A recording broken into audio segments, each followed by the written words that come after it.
ചിത്രകല ചിത്രരചന ശില്പശാലയിലേക്ക് എത്തിയ എല്ലാ കുട്ടികളെയും അധ്യാപകരെയും ഞാൻ സ്നേഹപൂർവ്വം സ്വാഗതം ചെയ്യുന്നു. അവരുടെ അറിവുകൾ കൊച്ചു കുട്ടികൾക്ക് പകർന്നു കൊടുക്കാനായി അദ്ദേഹത്തെ സ്നേഹപൂർവ്വം ആദരവോടെ സ്വാഗതം ചെയ്യുന്നു.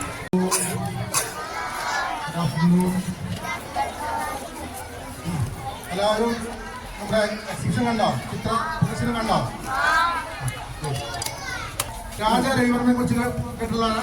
ആരും ചിത്രമുണ്ട് പഠിക്കണ്ടോ?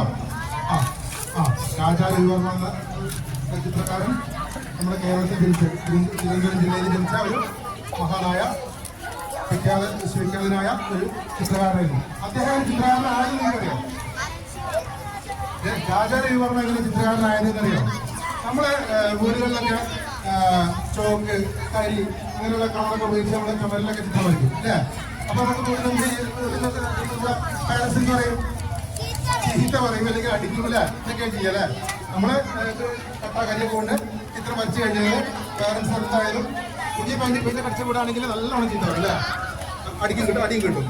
അപ്പോൾ രാജാ രവിവർമ്മ തന്റെ ചെറുപ്പത്തില് ഒരു കരികഷ്ണം കൊണ്ട് അദ്ദേഹത്തിന്റെ വീടിന്റെ ചുമരിൽ ചിത്രം വരച്ചു.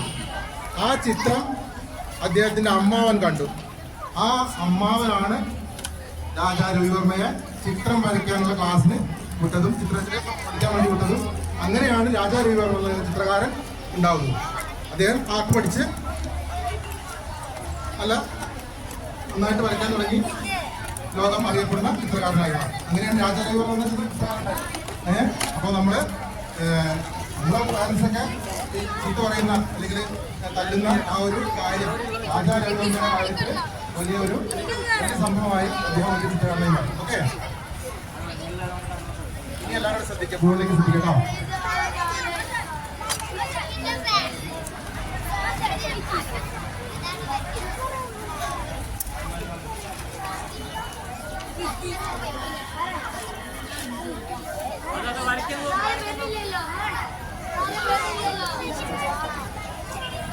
എന്താ അല്ലേ?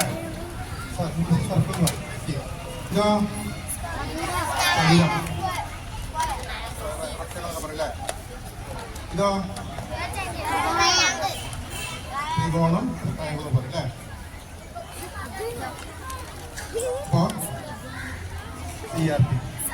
ഈ ഒരു ഷേപ്സ് വരയ്ക്കാൻ കഴിയാത്ത ആരെങ്കിലും കൂടുതലുണ്ടോ?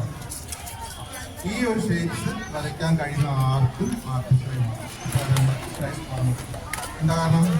നമ്മുടെ ചുറ്റുപാടിൽ കാണുന്ന ഒരുവിധം എല്ലാ വസ്തുക്കളും, ഒരുവിധം എല്ലാ കാര്യങ്ങളും, എല്ലാ സംഭവങ്ങളും നമുക്ക് ഈ ഒരു ഷേപ്സ് വെച്ച് വരയ്ക്കാൻ പറ്റും.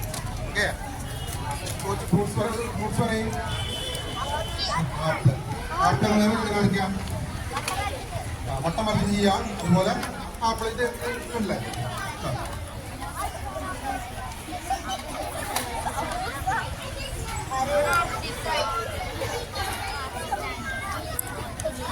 അപ്പൊ ഇത് ഓർക്കട്ടോ, ആരും വരയ്ക്കണ്ടോ? വരയ്ക്കാൻ പറഞ്ഞു മാത്രം വരയ്ക്കാൻ മതി.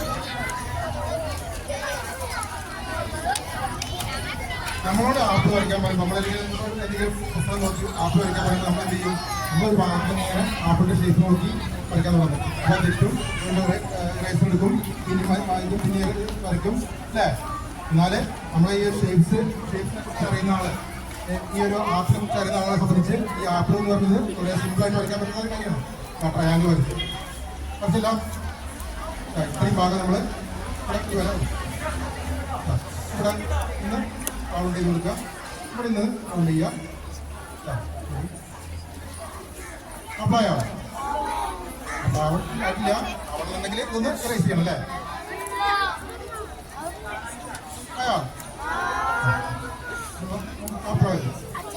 അങ്ങനെ വേറെ പറയും.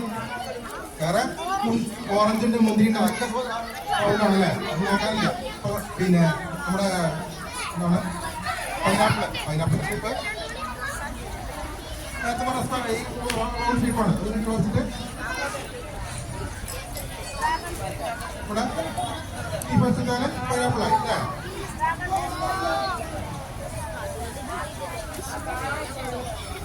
സ്ട്രോബെറി. ഞാൻ ആപ്പിൾ വരച്ചു. ആപ്പിൾ വരച്ചപ്പോൾ എന്തൊക്കെ എങ്ങനെ ഉണ്ട് അല്ലേ? സ്ട്രോബെറി ഇതേപോലെ തന്നെ ഒരു സ്ട്രോബെറി.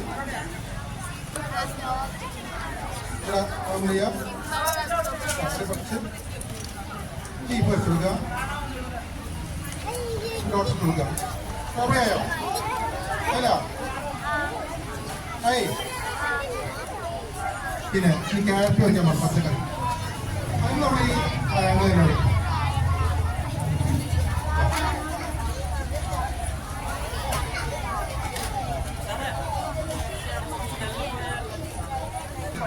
അപ്പൊ നമ്മള് പറഞ്ഞെന്താണ്, ആ ഒരു 3 ഷേപ്പ് വെച്ച് നമുക്ക് ഇതിന് എല്ലാ പിക്ചറും വരയ്ക്കാൻ പറ്റില്ല. പരിചയപ്പെടുത്തി, ക്യാരറ്റ് പരിചയപ്പെടുത്തി, ആപ്പിൾ പരിചയപ്പെടുത്തി, സ്ട്രോബെറി, മാംഗോ തന്നെ വരയ്ക്കാം. റൗണ്ട് വരയ്ക്കാം അല്ലേ? കുറച്ച് റൗണ്ട് കുറച്ച് സ്ഥലത്ത് വരയ്ക്കും. ഈ സ്ഥലത്ത് ഇങ്ങനെ ഒരു കൂടെ അടിയും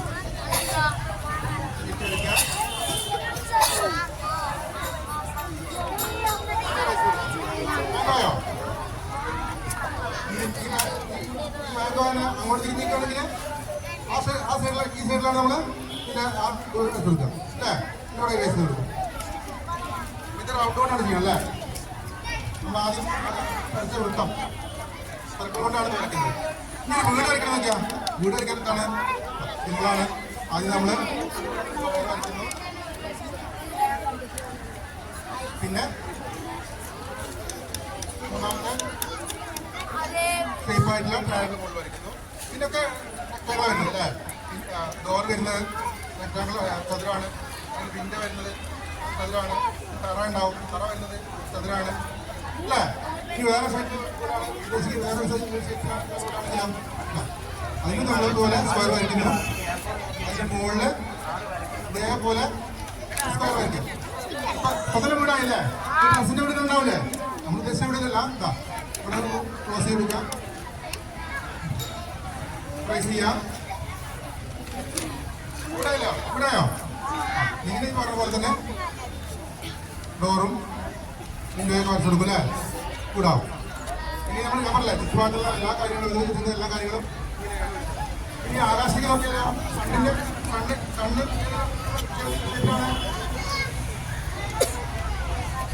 സൂര്യന്റെ ഷേപ്പ് ഏതാണ്? എങ്ങനെ സൂര്യൻ റൗണ്ട് വരുന്നത് അല്ലേ? മൂൺ ചന്ദ്രന് അമ്പയന്മാര് റൗണ്ട്. ചില സമയത്ത്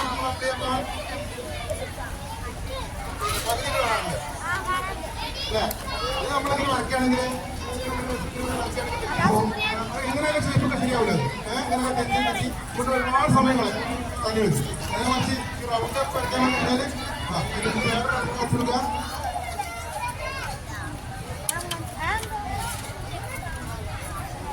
ഈ റൗണ്ട് കൂടെ റൈസ് ചെയ്ത് കഴിഞ്ഞാൽ മൂന്നായി അല്ലേ? ആയോ? പിന്നെ സിനിമയിലുള്ള മൂന്നുണ്ട്, കണ്ണുണ്ട്, ക്ലൗഡ്സ് ഉണ്ടല്ലേ? ക്ലൗഡ്സ് എങ്ങനെ വരയ്ക്കാം? ഇത് തന്നെ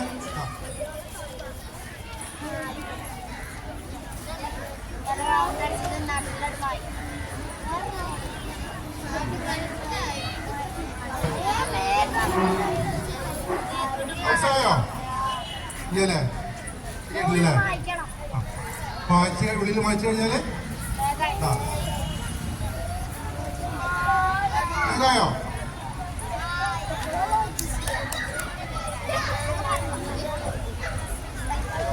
എന്താണ് ഒരുവിധം എല്ലാ ചിത്രങ്ങളും ഒരുവിധ ആ ചിത്രങ്ങൾ നമുക്ക് ഒരു 3 ഷേപ്പ് വെച്ചിട്ട് ഇനി ട്രീ വരയ്ക്കാൻ ട്രീ വരയ്ക്കാൻ പറ്റി വെച്ചു. ഇതിന് ട്രീ ഈ മേഘ വരച്ചല്ലോ.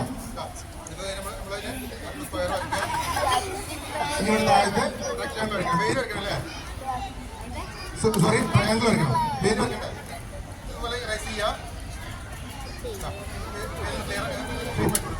മോഡിഫൈ ചെയ്താല് ബ്രാഞ്ച് വരയ്ക്കാം. ട്രീ ആയി. ഇതുപോലെ സർക്കിളുകളാണ് ട്രീക്ക് വരുന്നത്. ഓക്കെ, അപ്പോൾ സിമ്പിളാണ് കാര്യങ്ങൾ. ഇതൊക്കെ നമുക്ക് മനസ്സിലാവണമെന്നുണ്ടെങ്കിൽ, ഇതൊക്കെ പഠിക്കണമെന്നുണ്ടെങ്കിൽ ആർട്ട് ക്ലാസ്സിൽ പങ്കെടുക്കുക വേണം. ആർട്ട് ക്ലാസ്സിൽ പോയെങ്കിൽ തന്നെ നമുക്ക് മനസ്സിലാവുള്ളൂ. അല്ലെങ്കിൽ നമ്മൾ ഈ പറഞ്ഞ കോമ്പറ്റീഷനിൽ പോയി കഴിഞ്ഞാൽ ഒരുപാട് സമയം 2 മണിക്കൂറാണ് ആകെ മത്സരങ്ങൾ ഉണ്ടാവുക. പെയിന്റിങ്ങിന് മത്സരമാണെങ്കിൽ 2 മണിക്കൂർ ഉണ്ടാവുക. വരച്ചിട്ട് പെയിന്റ് ചെയ്യാൻ 2 മണിക്കൂർ വേണം, വരയ്ക്കാൻ 2 മണിക്കൂർ വേണം, എല്ലാം തീർക്കണം. അപ്പോൾ ആർട്ട് ക്ലാസ്സിൽ പോയ ഒരാളെ സംബന്ധിച്ച് ഫ്രീ വരയ്ക്കാനും ഈ പറഞ്ഞ കാര്യങ്ങൾ വരയ്ക്കാനൊക്കെ കുറഞ്ഞ സമയം മാത്രം മതി. അതുകൊണ്ടാണ് അവർക്ക് എല്ലാം കംപ്ലീറ്റ് ചെയ്തിട്ട് മത്സരം തീർക്കാൻ പറ്റുന്നതും സമ്മാനം കിട്ടുന്നതും നേടിയിടുന്നതൊക്കെ. ഓക്കെ, അപ്പോൾ ഇനി ഉള്ള ഒരുപാട് കാര്യങ്ങൾ എനിക്കും പറയാനുണ്ട്. നമ്മൾ സമയം കൊണ്ട് വീട്ടിലേക്ക് പോകണ്ടേ? അപ്പോൾ നമുക്ക് അതിലേക്ക് എടുക്കുകയാണ്. നിങ്ങളുടെ കയ്യിലൊക്കെ പേപ്പർ ഉണ്ടല്ലേ? ആ പേപ്പർ എടുക്കുക. ഇതുപോലെ ഇരിക്കുന്ന പേപ്പർ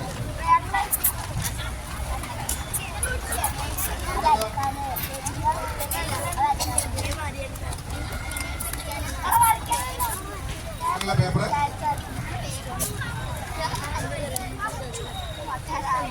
പേപ്പർ നിങ്ങൾ കറക്റ്റായിട്ട് മടക്കൊന്ന് മടക്കട്ടോ. ഇതൊന്നും കൂടെ മടക്കാം, ഒന്നുകൂടി മടക്കാം.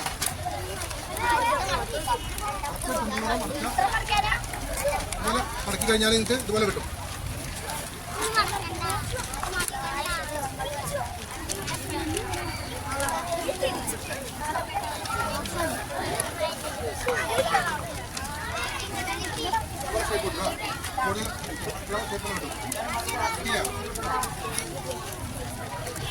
കഴിഞ്ഞോ?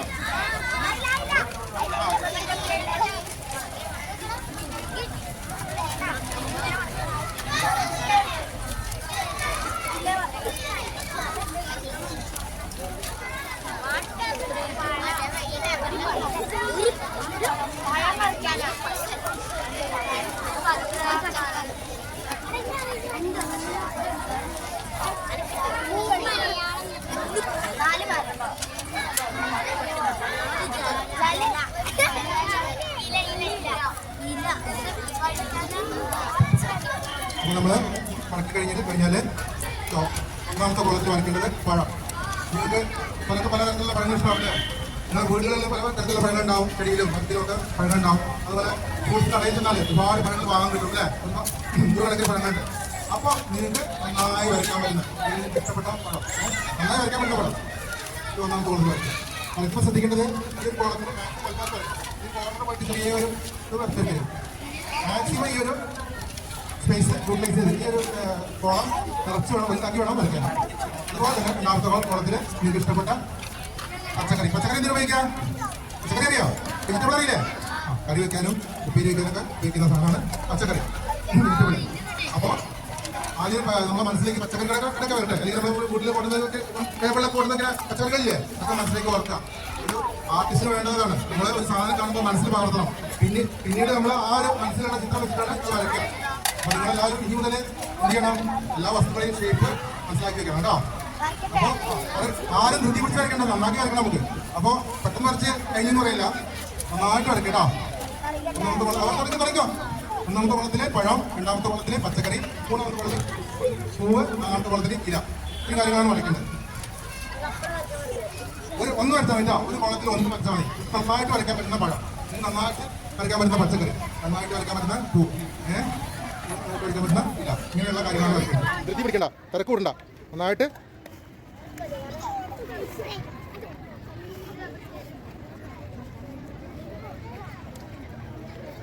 അടുത്തിരിക്കുന്ന ആൾ വരയ്ക്കുന്നത് തന്നെ നോക്കി വരയ്ക്കണ്ട. നിങ്ങൾക്ക് നന്നായിട്ട് വരയ്ക്കാൻ പറ്റുന്ന പഴങ്ങൾ വേറെ ഉണ്ടാവും, ആലോചിച്ചു കേട്ടോ. അപ്പോൾ അടുത്ത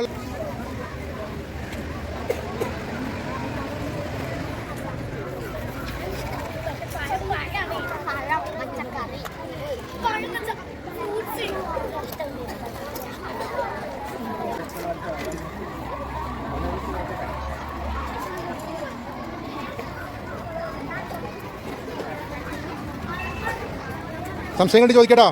ഒരുപാടെണ്ണം വരയ്ക്കണ്ട, ഒരു കുളത്തിൽ ഒന്ന് മാത്രം മതി കേട്ടോ.